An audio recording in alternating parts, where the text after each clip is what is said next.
Alrighty, so I feel like doing a video deck profile of a Genesys deck at some point because I kind of want to just show off the sort of things that I've been tinkering around with and having fun trying to build. As you can see here, this is some kind of 3-axis mess that uses Orbital Hydralander as a big part of its win condition, and I think it's cool. I don't think it's tiered pretty much at all with regards to other Genesys decks, but it is fun and it is capable of competing.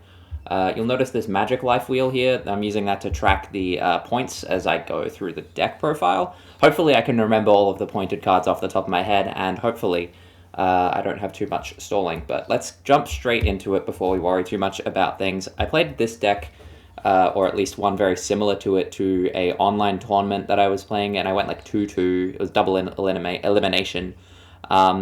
With like 12 people, but this deck is a lot of fun to pilot, and you can have some really low ceiling boards compared to a lot of the other format, but most of the fun of the deck, or the reason to play, is just from this card right here, Orbital Hydralander. But whatever, let's jump straight into it. So obviously, to start with, there's 3 of this dickhead. Orbital Hydralander is just a really fun card, and I just wanted to build a deck kind of like the old Hydralander BA lists that were popular way back in the day. Let's put those over there, actually, so they're not too close to the microphone. And I just kind of want to relive that magic in this deck. So with that in mind, we're playing 3 Tour Guide. 3 copies of Tour Guide takes us to 9 points because they are 3 points each. Tour Guide from the Underworld is the best starter, obviously. In a format with less targeted negation and cards like Ash Blossom and Joyous Spring, or like Effect Veiler, obviously it's way better. If this card goes off, then you get to do your general combo line, but the combo line doesn't end on a huge amount, so it is what it is. I think it's okay at 3 points. The only other card that we're playing, monster rather, that we're playing 3 copies of in this deck is, thank you autofocus, please show the card, 3 copies of Buoy the Dawn's Light, alongside 1 copy of Mutiny in the Sky. This card's a ridiculous extender. Any kind with Tour Guide and Buoy just does like a bajillion things. You mill this card off of Dante, you send this card off of Phoenix Rhino Warrior. You can do a lot of ways to get it into the graveyard to access Mutiny in the Sky, and this gets you access into some rank 6 stuff through Area Leader, or if you're going second, it helps break boards with Luce, the intended target for it. But those are the cards that we're playing 3 of. Next we have the Goblin Bikers. The autofocus is going to keep you in suspense for a little bit, never mind.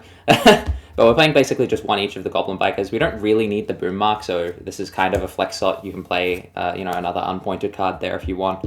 The Grand Breakout takes us plus 7 points, if I recall correctly, so that takes us to 16 currently total. I don't remember any of these ones being pointed, though. Obviously, the main combo line is you make Kabonga, search Doug Charger, this thing, get Gone Wild, summon Cloud Exploder, summon this, and you make an extra rank 3. That's where you get your Armored Xyz engine from, and then that gets you an interruption in the grave through Big Kabonga with this. It doesn't really give you anything.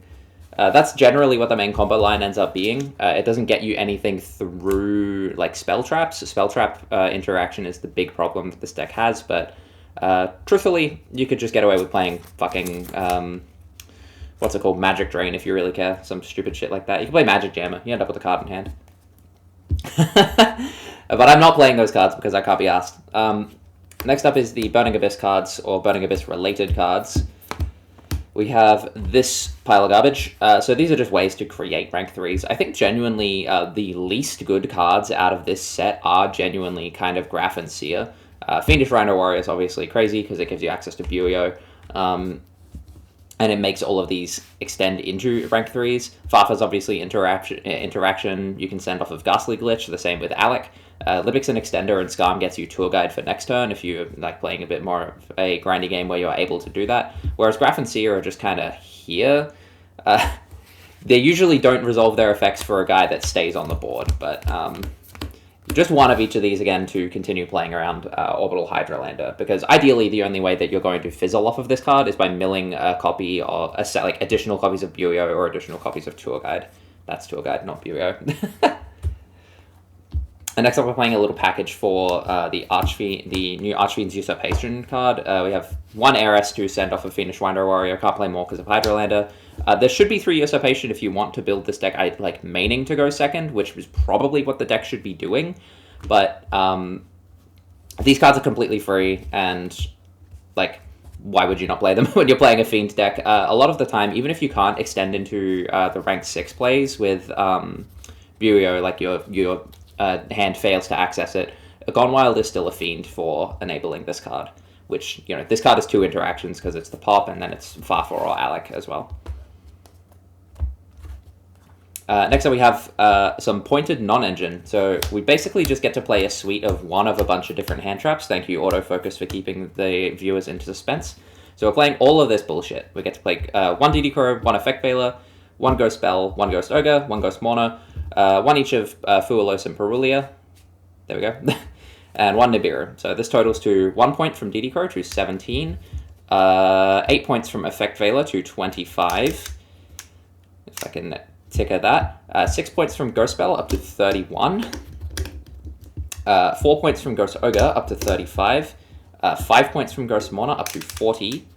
8 points from Fuelos up to 48. And then 9 points from Perulia up to, if I can do maths in my head, 57. And then 8 points from Nibiru up to 65 is where we currently are at with our pointed cards. These are all just like generically good. Obviously, they're hand traps. But you only get to play one of them. Initially in the build for this, that I wanted to play Ash Blossom and Joyous Spring, but I just don't think that you can get away with it. 20 points is a lot to ask. Even though your engine is really low pointed, aside from, you know, Big Gabonga in the extra deck, as you saw. Let me put it more on screen so you can see it. You do need to account for those with your non-engine counts, and I think it's better to, rather than be like, oh, I'll cut like these for an Ash Blossom or something, it's like you would probably rather just have 3 interaction cards, and these ones are generally better than Ash Blossom anyway, especially Nibiru. Alright, continuing with non-engine, we have some Kaijus, and 2 interrupted Kaiju Slumber to go with it. I really wish I could find a way to fit 3 in this, but the deck's at 41 cards as it is.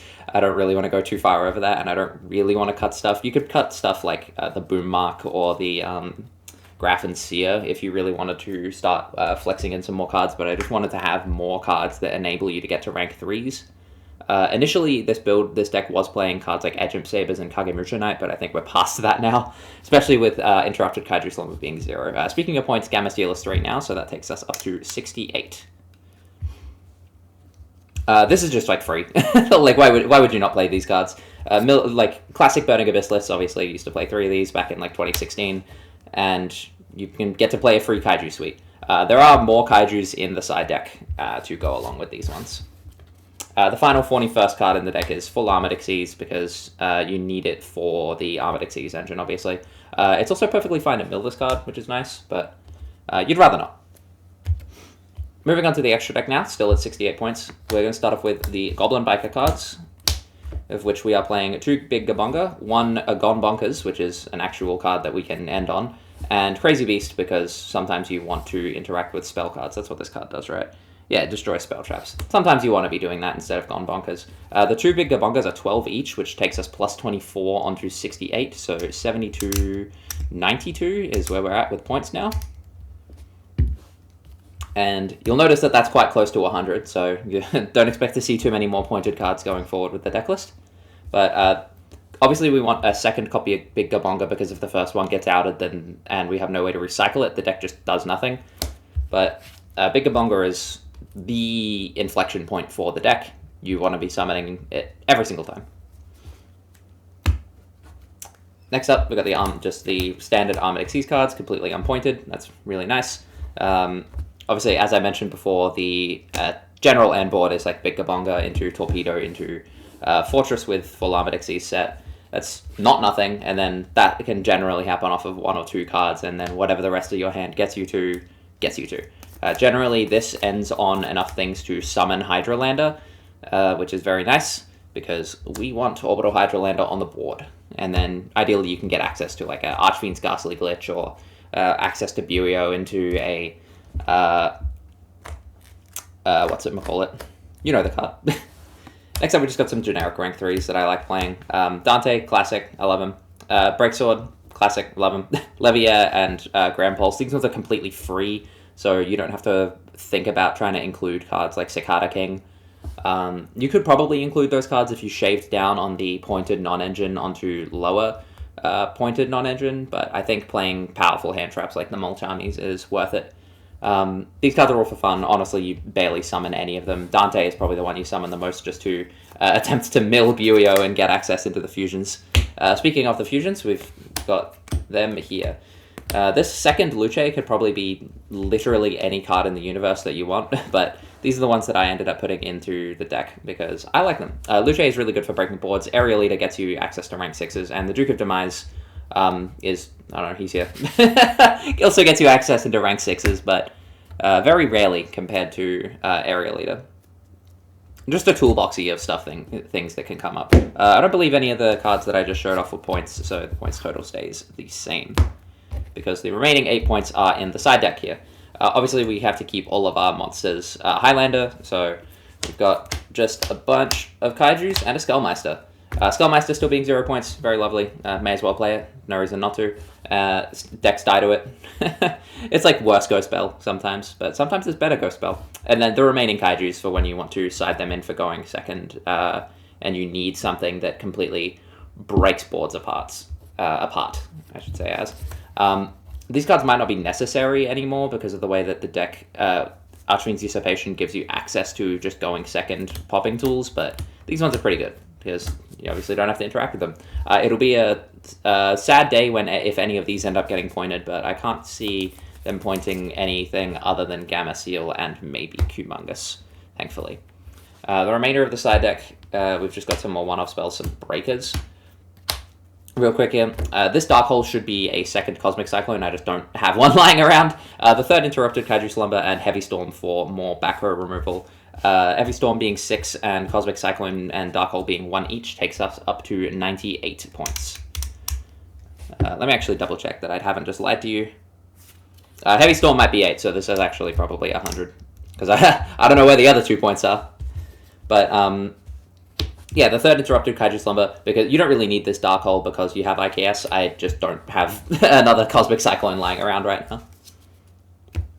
Obviously, if I was to build this deck digitally, I would be playing Cosmic Cyclone over that Dark Hole, but it is what it is. Next up, we have Xyz Import as a going first side deck card. You can use this with just... it's just another access to... it still targets, right? It does target, but it's like a non-destruction effect removal. It's bad, but I had them lying around, and I'm like, why not try them out in the side deck? I haven't sided into them yet, but we'll find out if they're good at some point, I'm sure. I don't know if they're better than just playing more Ghastly Glitch. And speaking of, the remaining Archfiend's Usurpation and Ghastly Glitch 4 going first. You want to side these ones and going first, and this one and going second. It's just more access to free cards that blow shit up. I like it. So this deck is very unoptimized, very, very poo compared to what it probably could be. I imagine better players with more skill in deck building and understanding of the format could do better with it. Thank you, Glare, from my window, making this not look as cool as it could. But this is the deck on the whole, and it's not strong in the sense that a lot of other Genesis decks are leagues above it, but it is definitely a fun one to play at locals, and you can... It has legs. It's like Rogue, kind of. You're able to not do nothing, as opposed to some decks where, you know, you really aren't doing fucking anything in Genesis. Like Time Thief or something like that. Not to rag on Time Thief too hard, I like that deck. But yeah, that's the deck. Hope you enjoyed. There's Boom Mark for your troubles, once the camera focuses.